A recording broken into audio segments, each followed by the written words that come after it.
이 새벽 우리에게 주시는 하나님의 말씀은 구약성경 욥기 42장 1절에서 6절까지의 말씀입니다.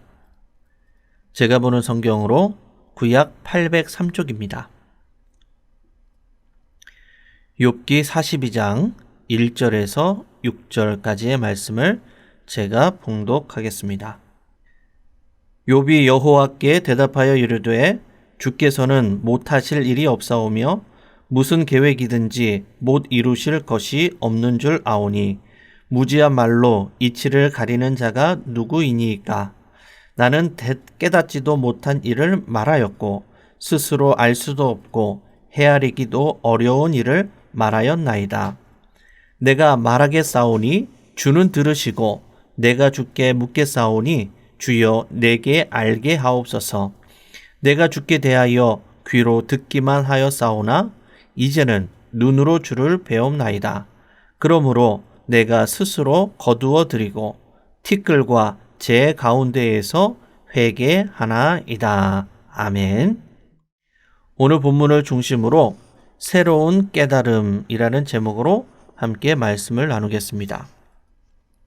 드디어 욥기서의 대단원의 막을 내리는 마지막 장입니다. 욥기서를 고난에 대한 깊은 통찰을 주는 고전 중의 고전이라고 말합니다.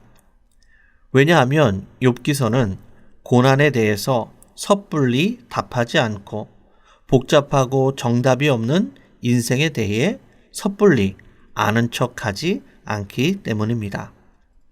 욥의 세 친구들은 고난의 원인과 이유에 대해 죄로 인한 행위의 결과라고 단정지었습니다. 그리고 엘리후는 고난을 통해 하나님을 알아가고 배울 수 있다는 교육적 차원에서 고난을 보았습니다. 그리고 욥은 아무런 이유 없이 당하는 억울한 고난이라고 보았습니다. 과연 고난의 원인과 이유는 무엇일까요? 예수님은 요한복음 9장에서 어떤 한 사람이 맹인이 된 것은 그의 부모나 자신의 죄로 된 것이 아니라 단지 하나님이 하시는 일을 나타내고자 함이다라고 말씀하셨습니다. 우리 인생에 예고 없이 찾아오는 크고 작은 고난의 원인과 이유는 도대체 무엇일까요? 이건 이렇고 저건 저렇다라고 단정적으로 명확하게 우리는 답할 수 없습니다. 그래서 섣불리 고난에 대해 답하지 않고 단정짓지 않는 욥기서를 고전 중의 고전이라고 말하는 것입니다. 그럼 고난에 대한 하나님의 대답은 무엇입니까? 욥기 38장에서 41장까지 하나님께서는 욥에게 비교적 길게 말씀하십니다. 그런데 하나님의 대답은 고난에 대한 답변은 없고 자연과 우주 만물을 통치하시고 다스리시는 하나님의 위대하심과 섭리하심에 대해서만 말씀하십니다. 하나님께서는 욥의 질문에 대해 동문서답하는 것 같습니다. 그러나 곰곰이 생각해 보면 이것이야말로 정답이라는 것을 깨닫게 됩니다. 왜냐하면 세상에 대한 지식보다 하나님에 대한 지식이 더 중요하고 우리에게 필요하기 때문입니다. 아는 것보다 믿는 것이 훨씬 중요하기 때문입니다. 우리가 이 세상을 살아가면서 세상적인 지식을 아는 것으로 우리 인생의 모든 문제를 해결할 수 있다면 하나님을 믿을 이유가 전혀 없을 것입니다. 그러나 우리 인생의 미래를 알 수 없기에 아는 것으로 해결할 수 없기에 우리는 하나님을 믿고 의지하는 것입니다. 고난의 원인과 이유에 대해 다 알 수 없지만 그 아는 차원을 뛰어넘어 하나님을 믿고 신뢰함으로 살아갈 수 있는 성도님들이 되시기를 바랍니다. 오늘 본문에서 욥은 하나님의 말씀을 듣고 자신의 무지함과 어리석음을 깨닫습니다. 그래서 욥은 새로운 깨달음을 얻었다라고 고백합니다. 오늘 본문 욥기 42장 1절에서 3절의 말씀입니다. 욥이 여호와께 대답하여 이르되 주께서는 못하실 일이 없사오며 무슨 계획이든지 못 이루실 것이 없는 줄 아오니 무지야말로 이치를 가리는 자가 누구니이까. 나는 깨닫지도 못한 일을 말하였고 스스로 알 수도 없고 헤아리기도 어려운 일을 말하였나이다. 아멘. 욥은 이전까지 하나님의 살아계심과 통치 방식에 대해서 의문을 제기하였습니다. 하나님의 세상을 질서 있게 다스리지 않고 혼동 속에 방치하는 것으로 보았습니다. 그래서 하나님께 불평하며 원망을 토로했던 것입니다. 그러나 욥은 이제는 하나님께서 계획하신 바를 반드시 이루시고 리워 야단으로 대표되는 악의 세력을 제압하시고 질서를 세우시는 분이심을 깨닫습니다.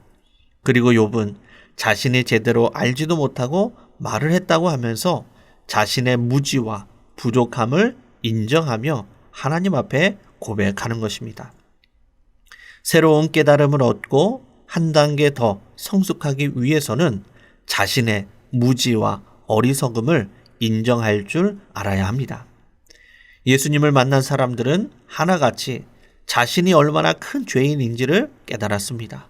거룩하고 순결한 예수님의 빛이 더럽고 추한 인간의 죄를 선명하게 비추었기 때문입니다. 그래서 빛이신 예수님께 더 가까이 나아가면 갈수록 우리의 어리석음과 추함은 더 선명하게 드러나는 것입니다. 누가복음 5장 8절에서 베드로는 이렇게 고백합니다. 시몬 베드로가 이를 보고 예수의 무릎 아래에 엎드려 이르되 주여 나를 떠나소서 나는 죄인이로소이다 하니. 베드로는 예수님을 만나고 자신의 추한 과거와 죄를 보았습니다. 그래서 예수님께 나는 죄인입니다. 나를 떠나소서라고 고백하는 것입니다. 예수님은 이런 베드로를 외면하지 않으시고 제자로 불러주십니다. 그리고 수제자로 사람 낚는 업으로 택하여 세워주십니다. 우리도 우리의 무지와 어리석음을 인정하고 겸손하게 주님 앞에 나아갈 때에 우리는 비로소 새로운 깨달음을 얻게 되고 더욱더 성숙한 그리스도인으로 살아갈 수 있게 되는 것입니다. 오늘 본문 5절에서 6절의 말씀입니다. 내가 주께 대하여 귀로 듣기만 하였사오나 이제는 눈으로 주를 배움나이다. 그러므로 내가 스스로 거두어 드리고 티끌과 제 가운데에서 회개하나이다. 아멘. 욥은 새로운 깨달음을 얻고 전에는 하나님에 대해 귀로 듣기만 했는데 이제는 눈으로 하나님을 직접 배움는다고 고백합니다. 이는 그가 그 모든 고난과 하나님과의 대화를 통해서 하나님을 구체적으로 깊이 있게 알게 되었다는 의미입니다. 욥은 들음으로 가졌던 지식은 간접적으로 축적한 지식이라면 봄으로써 얻은 지식은 하나님을 직접 만남으로 얻게 된 지식입니다. 욥은 듣고 봄을 통해 확실하고 온전하게 하나님을 알게 되었습니다. 이전에는 세상과 하나님에 대해 부분적으로 알고 있었다면 이제는 더 넓고 깊은 이해와 통찰로 하나님을 온전히 알게 되었다는 것입니다. 욥은 하나님과의 대화를 통해 세상과 하나님에 대해 새로운 관점과 온전한 이미지를 얻게 된 것입니다. 욥은 여전히 고난으로 인해서 잿더미 위에 있지만 자신의 생각을 바꾸고 회개의 자리로 나아갔더니 새로운 깨달음을 얻고 새로운 변화를 얻게 된 것입니다. 말씀을 정리하겠습니다. 우리 인생에 예고 없이 찾아오는 고난과 원인의 이유를 우리는 명확하게 알 수 없습니다. 그러하기에 아는 것보다 믿는 것이 더 중요합니다. 욥은 하나님과의 대화를 통해 고난에 대한 원인보다 하나님에 대한 지식이 더 중요하다는 것을 깨달았습니다. 그래서 그는 자신의 무지와 어리석음을 인정하고 회개하며 하나님 앞에 나아갔습니다. 그리하여 욥은 새로운 깨달음을 얻고 믿음의 관점으로 세상과 하나님을 바라보게 되었습니다. 우리도 오늘 하루 말씀을 통해서 새로운 깨달음을 얻어서 부분적으로 알던 신앙에서 온전한 신앙으로, 귀로만 들었던 신앙에서 직접 눈으로 하나님을 배움는 성숙한 신앙인으로 살아가는 믿음의 성도님들이 다 되시기를 주님의 이름으로 간절히 축원합니다. 기도하겠습니다. 은혜로우신 아버지 하나님, 우리 인생의 때때로 예고 없이 찾아오는 고난 앞에 낙심하여 쓰러지지 않게 하시고 그 원인과 이유에 대해 알기보다 믿음의 눈을 들어 우주와 만물을 주관하시는 전능하신 하나님을 바라보게 하옵소서. 우리의 무지함과 부족함을 인정하고 겸손히 주님 앞에 나아가 새로운 깨달음을 얻게 하시고 부분적으로 알았던 신앙에서 온전히 하는 신앙으로, 귀로만 들었던 신앙에서 직접 눈으로 하나님을 배움는 성숙한 신앙인으로 살아가는 우리 모두가 되게 하여 주옵소서. 예수님의 이름으로 기도드리옵나이다. 아멘.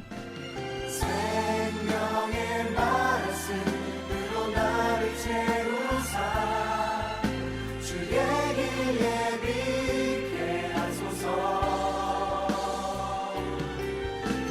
성령의 능력으로 길을 부으사 진리를 선포